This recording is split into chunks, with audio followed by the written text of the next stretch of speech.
everyone, and welcome to Behind the Numbers, the show where we dig a little bit deeper to understand what really matters most in business. My name is Dave Bookbinder. I'm a Senior Director of Valuation Services at CFGI. Today, I'd like to welcome my very special guest, a fellow by the name of Greg Offner, who is a director at Exude Incorporated. Greg, welcome to Behind the Numbers. Thanks for having me, Dave. Good morning. So I know a lot of folks in the Philadelphia area know who you are, but for the folks who may not know or may be out of the market watching, tell us a little bit about who Greg Offner is and who is Exude and what do they do? Sure. Well, those are two big questions. I am business development rep for Exude, so my title is director, but my job is to meet, greet, and explain what we do to potential customers. Exude is an organizational health consulting firm. So we're about 22 years old. We're based right in Old City, Philadelphia. And we service customers really from New York all the way down to DC, even some across the United States that are interested in having a more healthy organization.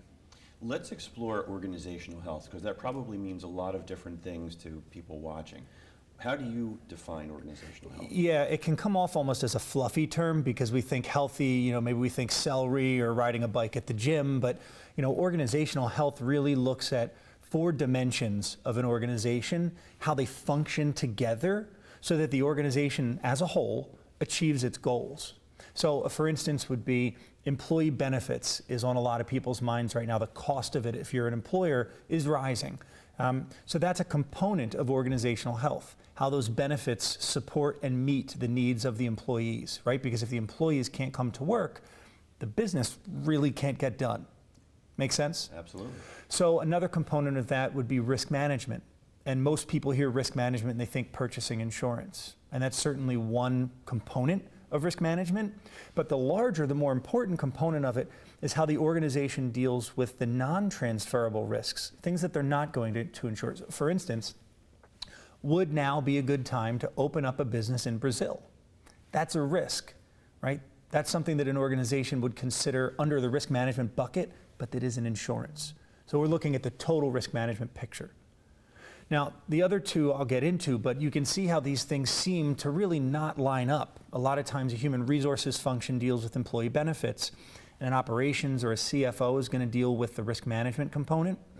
When we work with an organization, we step in with the lens of organizational health, saying that if the risk management goals aren't supported by similar employee benefits goals, if those decisions aren't being made in view of each other, right? If the risk management department isn't taking into account the employee benefit strategy and vice versa, there's a good chance the organization isn't as healthy as it could be.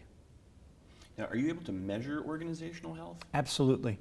So what does a before and after scenario look like in your world? Well, that's a good question, Dave. It depends why we're called in. So a company in New Jersey brought us in because they were experiencing a tremendous amount of turnover. And they said, well, we think that our problem is that we are paying our employees a wage that has to compete with, XYZ other category of business. And we think we're actually worried that we're going to have to raise that wage. And if we raise the wage, we don't know that we're going to be, from a profitability standpoint, where we need to be. So please, can you come in and help us? What's interesting about a lot of the phone calls that we get is that most times an employer or a group of executives at a company think they know what's causing the problem. And so they call us in and ask us to fix that. But because we take a scientific approach, more of a methodology that we approach what we do, we go in and we do some assessments. We talk to key stakeholders. We anonymously survey employees and ask strategic questions to try and divine exactly what the challenge is. More often than not, we find something that's likened to what medical doctors call referred pain. So the concept of referred pain is, oh, I have a toothache, but the tooth isn't really what's causing the problem. It's something up in the sinuses, but you're feeling it over here. So similarly with the company, when we dug in, we really found that it was a cultural issue. It was the way employees felt their voice was heard, or in this case, wasn't being heard, that would cause them to leave. It had really little to do with the pay whatsoever. And so instead of walking in, shooting from the hip and saying, well, this is what you said the problem is, so this is what we're going to work on, which at the end of the day would have had no measurable effect for them, we assess the entire organization through that lens of organizational health, and then we come up with a strategy. And that strategy is going to have key metrics associated with every step of the process so that when we do our after-action report or our debrief with the client, we can say, this is where you were, and depending on if it's attrition, right? If they're losing employees, we want the number now to be here, to be lower.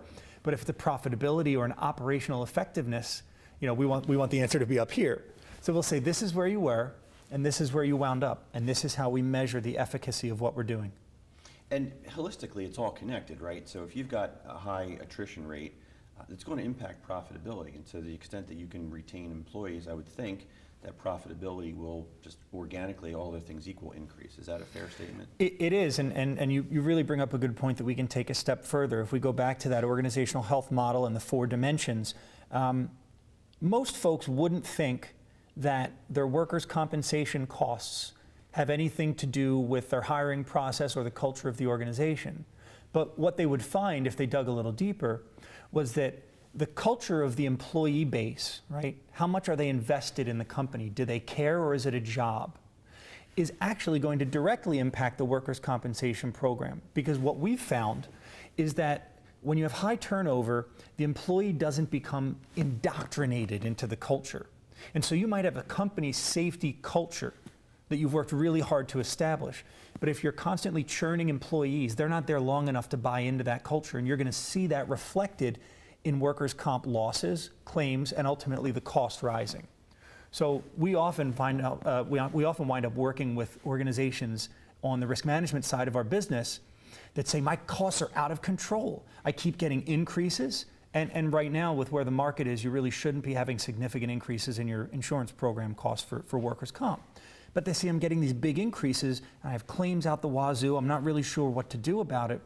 And we go and we look, and it turns out that their claims management process is actually pretty solid. But what isn't solid is the job descriptions that they're posting for key jobs that come in, find out, oh, what I thought I was getting hired for is not what I'm being asked to do, and they leave.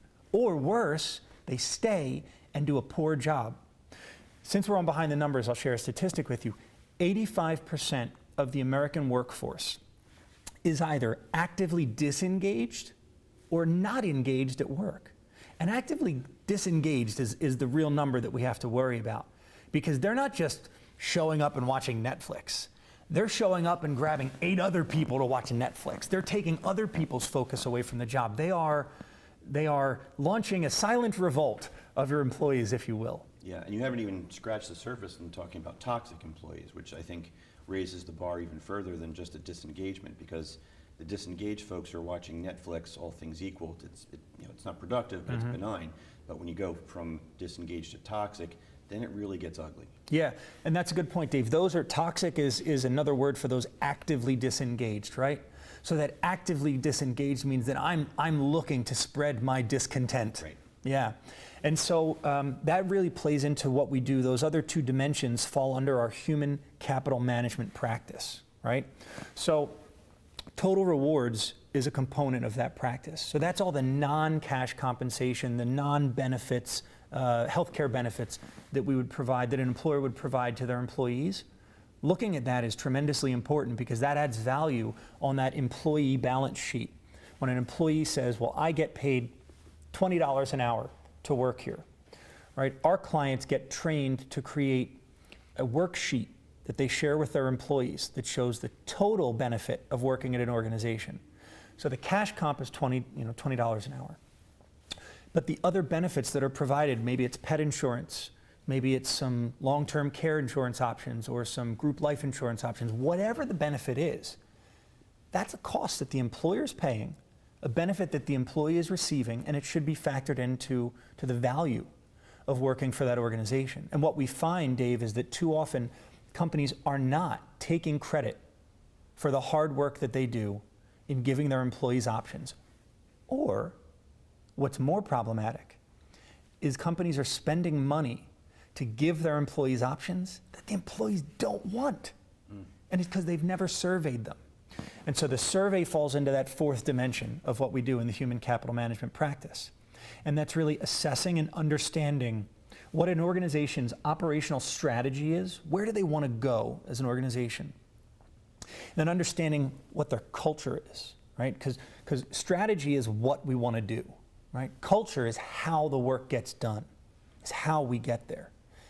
And what we find is that many times there's a disconnect between what the executive arm of an organization thinks the culture is and what the line level employees think the culture is.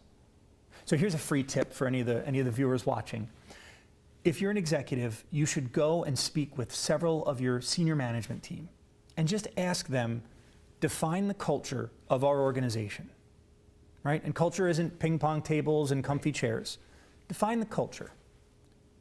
Then go to several of your line level employees and do this one by one. Don't bring them in as a group, right? You want independent views.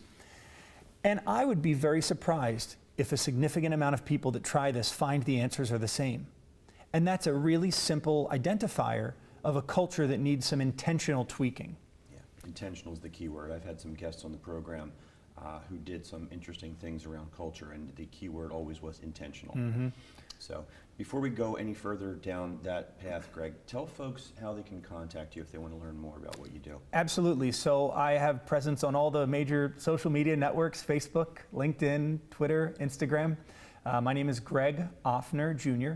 You can also email me at goffner@exudeinc.com, or I'm happy to give out, your viewers are all trustworthy people, I'm sure. I'm happy to give out my mobile phone. It's 215-970-4592. I assume they are all trustworthy people as well. I hope so. You'll find out and let No me late know if night other texts. So one of the things I wanted to explore a little bit further in your last comments was with regard to the benefits. Mm-hmm.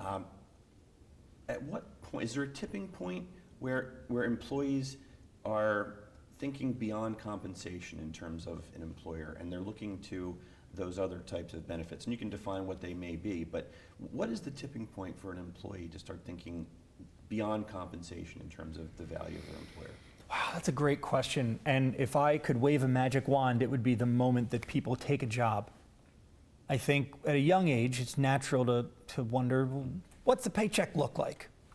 But if I could wave that magic wand and get folks, even at a young age, even in their first job, to start thinking bigger, start thinking about planning for retirement the minute they get their first paycheck, rather than waiting until they're in their mid-20s or sometimes even until they have kids to start funding their 401k. And we do often get asked, can you help our organization with our retirement strategy? And we do have an arm of our business that helps with that. But compensation, I think, to answer your question, is so much more. And sometimes it takes a life event. There are some people that work for an organization for years and have no clue how their benefits function. Only when they get married or they have a child do they start to wonder, geez, why is this not set up the way I'd like it? And then they dig in and they start to learn about how the program works. So the tipping point for each employee is going to be different based on their life circumstance. The tipping point for an organization probably comes at 50 employees. Right? For most organizations, once you have 50 employees on a benefits plan, you can really start to get creative with the structure. You can start to explore different avenues to provide benefits for your employees than just buying an insurance program. Gotcha. Beyond the benefits, if you will, then. Sure. What are the other key things, we'll call them cultural type things, that you're finding that your client companies are doing to attract and retain talent? Oh, so attracting and retaining talent is huge right now. We're in one of the tightest labor markets that most of us have ever seen at work. So most employees, what we're finding is that they don't just want a job anymore. This isn't our parents' and our grandparents' generation of you go and work for one employer for 30 and 40 years and you get the gold Rolex and you ride off into the sunset. More employees now are hopping back and forth, and it's really for two reasons. One, it's because the job that they're being hired to do, they're finding out isn't what they thought it was. And so we see that in companies not reevaluating how they write their job descriptions. We're seeing that in companies not having a defined and repeatable interviewing process. So candidates have different experiences based on who they're interviewing with and what season it happened to be in that business, right? Because if you're a tax firm, you're probably very busy right now, and you're likely not interviewing. But if you are, I'd imagine your candidate has a different experience than if they're interviewing out of the busy season. Sure. So it's certainly the experience that they're signing up for. And then to your point about culture, many employees now want to be part of something. They don't just want to be an employee. They want to know that what they're doing matters.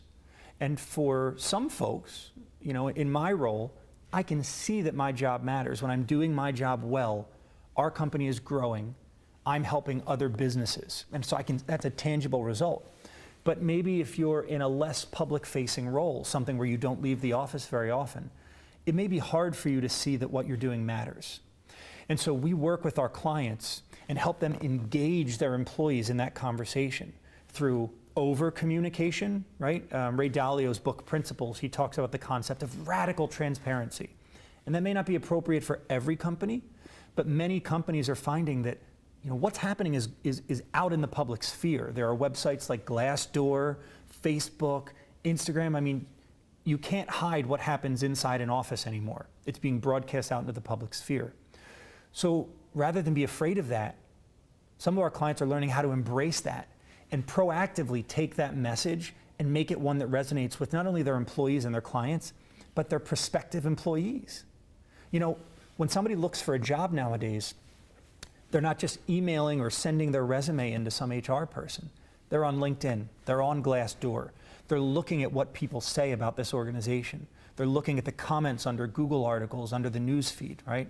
So companies have to be aware that what their perception is out in the public sphere, even if it's not true from the inside, is by definition true from the outside, because perception is reality. Exactly. On that note, we have to take a very quick break. Don't go anywhere. We'll be right back on Behind the Numbers with my guest, Greg Offner. Back after this break from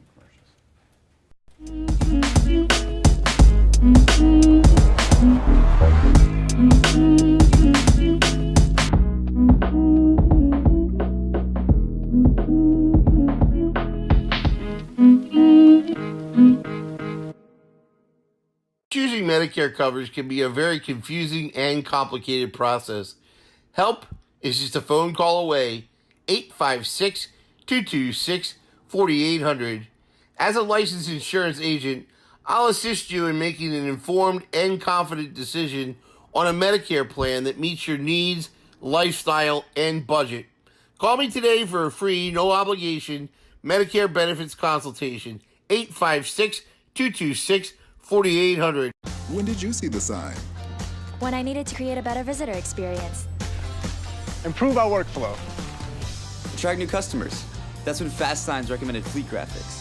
Yeah, now business is rolling in. Get started at fastsigns.com.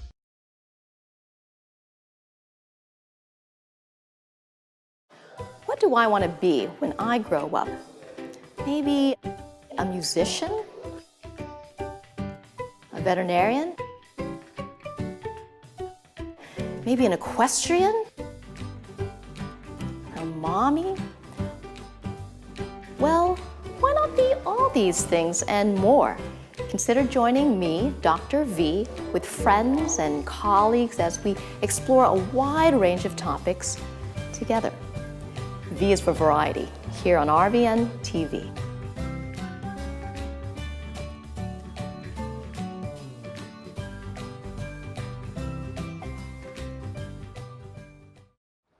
There you go, Richard. Oh! Is that too hard for you? No. Is it too hard for you? Woo! We're playing catch now. Oh, shit.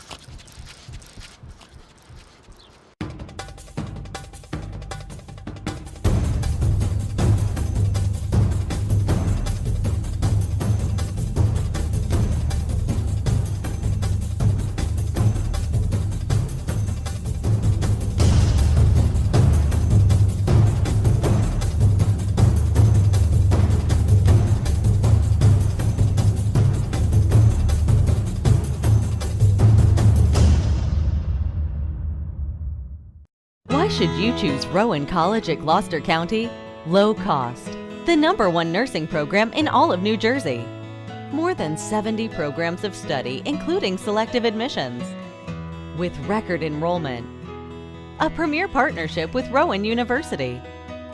Transfer options with numerous universities.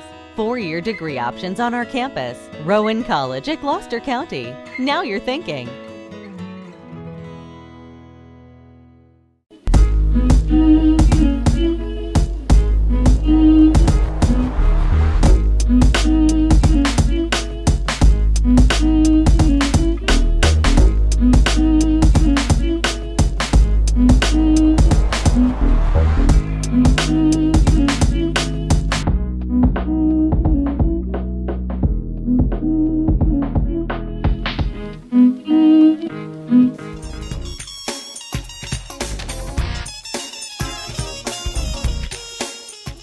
Hi everyone, welcome back to Behind the Numbers. I'm Dave Bookbinder. Today we're talking with Greg Offner, director from Exude. Before the break, we were talking a little bit about employee engagement and the concept of something that Simon Sinek really brought to light, and start with why.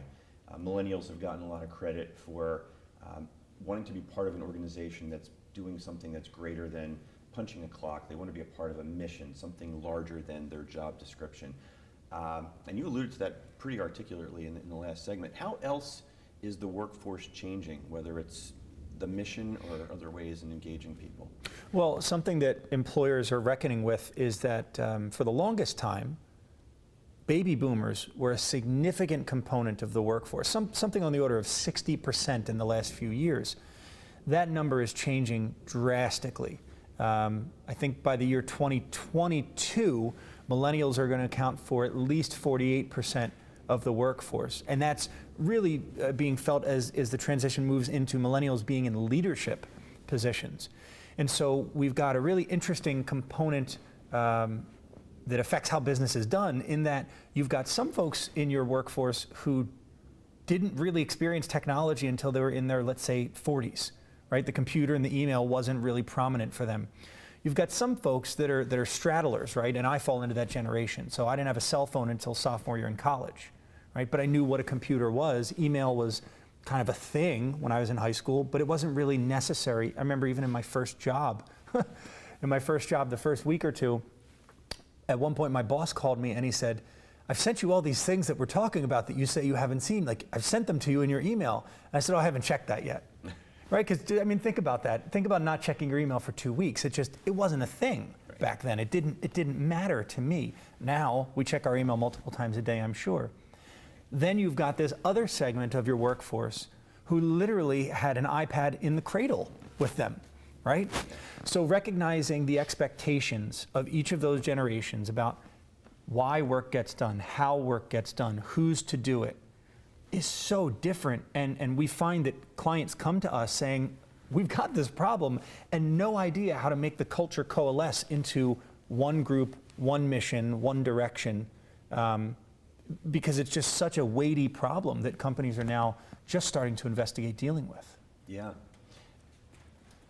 How do they do it, Greg? If I knew that, this would be sponsored by Greg Offner Consulting. There you go. No, you know what? So one of the things that I love about Exude, right, is that while I do get asked to create the conversation, I'm not the person who ultimately solves the problem. I've got my hand in that solution, but we've got over 100 consultants and employees that work at Exude that absolutely knock the ball out of the park day after day after day. We've got testimonials from massive, I mean, I'm talking 30,000 employee organizations, all the way down to super local nonprofits that we work with. And so, what's the answer? How do we do that? I don't truthfully know, but I do know that some of the consultants that back me up, that do their work all day in organizational development, in diversity and inclusion, in all manner of disciplines, the work that they just do is phenomenal. And it's got to be nuanced, right? Like you alluded to in the beginning of the segment, last segment, about the tooth pain. An organization thinks they have a problem, but it's really just a symptom of something else. So my instinct is it's facts and circumstances, and it's often nuanced. Fair? Yeah, that's why when someone calls us and says, "I have a problem," we say, "Okay, great, let's talk about that problem." And we're using our organizational health lens as that problem is being described to us to think, well, what else could this mean? Right? Where else could the problem lie? And then we use proven methodologies. We use the tools of our trade, which are the surveys, the analytics, the data analytics that fuel the answers to the surveys. And we really investigate, okay, is the perceived problem what the actual problem is? And once we marry the two and we figure out really where we need to go, only then do we propose, a true solution. So we could come into an organization thinking that it's a cultural issue and find out that it has absolutely nothing to do, that the culture of the organization is actually quite sound. The problem is that people within the organization don't think there's a path for succession. They might perceive it to be a job where they can't get promoted. So they don't understand the leadership opportunities ahead of them. Gotcha. You want to talk risk management for a little bit? Sure. So most people will do an eye roll when you start to think about risk management, but you've got a different perspective on it. And at the break, you were talking a little bit about this idea, a metaphor, if you will, of bowling bumpers. You want to talk a little bit about that? Sure, absolutely. So if you think about your risk management program, again, that there are insurable and non-insurable components, right? There are things that you're going to buy insurance for, like your automobile exposure, your property exposure, your general liability. Right? Those are insurable risks. Then you have your uninsurable risks, and those could be speculative risks, so growth opportunities. Those could be areas where there just isn't any commercially available insurance. It's all manner of things. So if you think about a bowling alley, when you roll the ball down the lane, that's your business moving forward, right? And obviously, for it to be successful, you want to knock all the pins down. Now, if you fall into the gutter, turns over, that's it, game over, right? So most of the insurable risks are those gutters, right? That's the stuff that if you buy insurance, just like the kids at a birthday party, it kind of puts those inflatable tubes down the gutters so that, okay, the business theoretically won't crash for catastrophic reasons.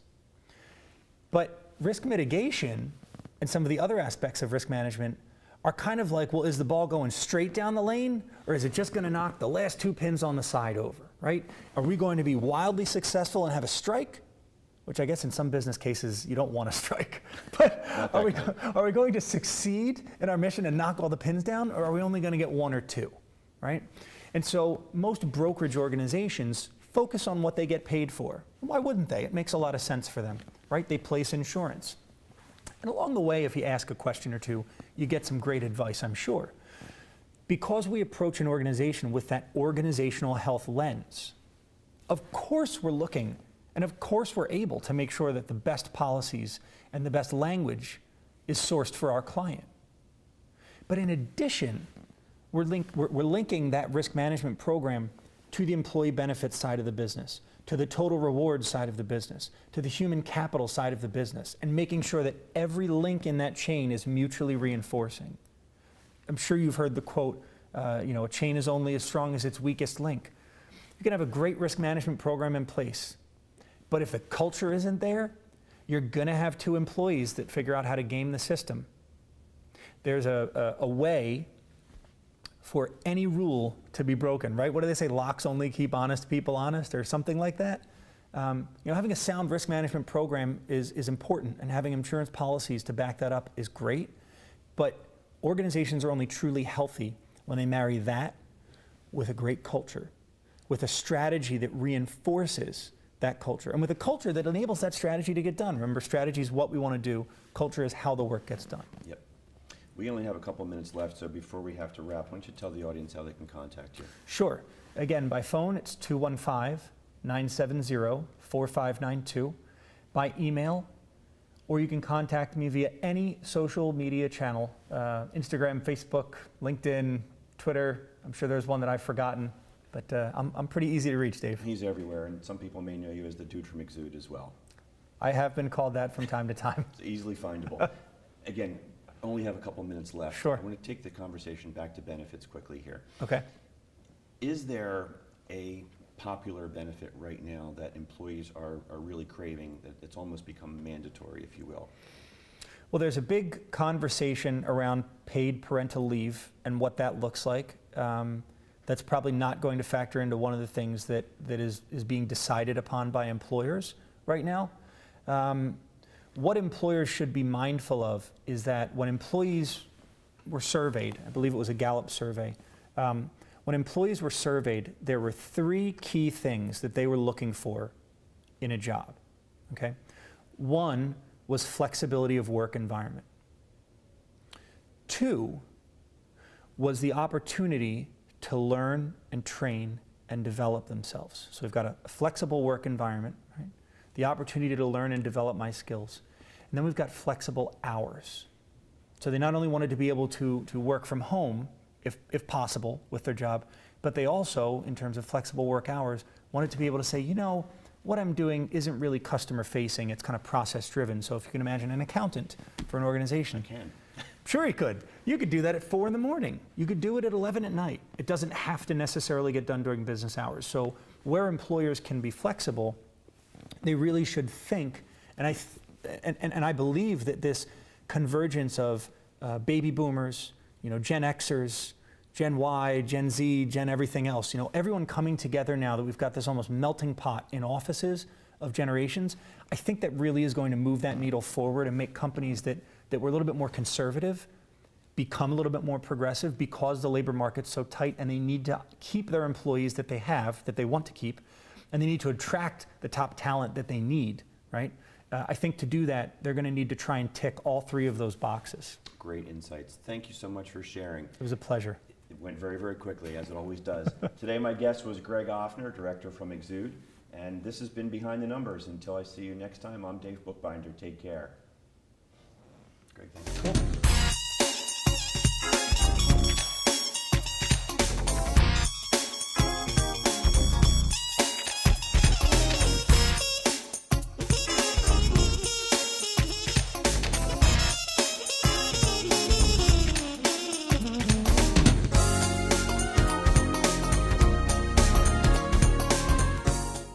Choosing Medicare coverage can be a very confusing and complicated process.